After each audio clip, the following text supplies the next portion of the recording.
Welcome back to QWORDS.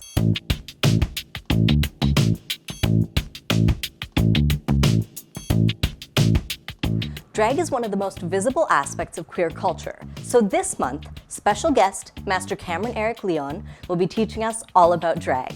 The way I like to define drag is that it's an intentional performance of gender, usually for the purposes of entertainment, art, or otherwise similar outlet. Drag, in our current understandings of it, is not the same as being trans.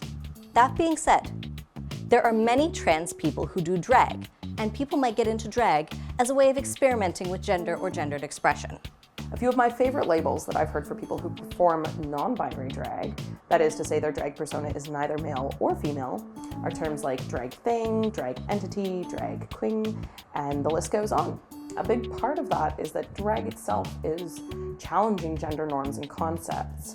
My drag persona of Master Cameron Eric Leon really helped me explore and celebrate my masculine side, where I'd never really been able to do that before. Now, I feel like my drag persona might have a little more to say about drag, and I feel like you might want to meet him too, so I think I'll bring him out here for you.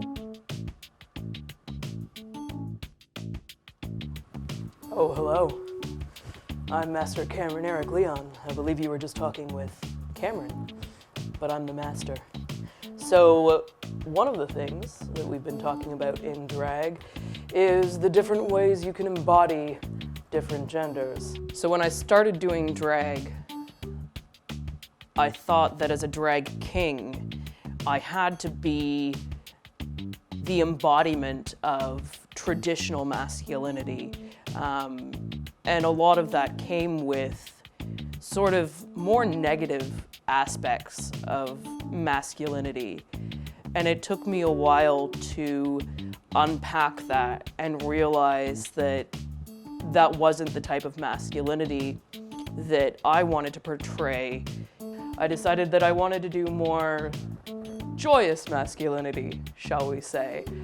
So it was really important for me to be able to sort of represent drag and push those boundaries of gender while also encouraging healthy relationships with gender as well.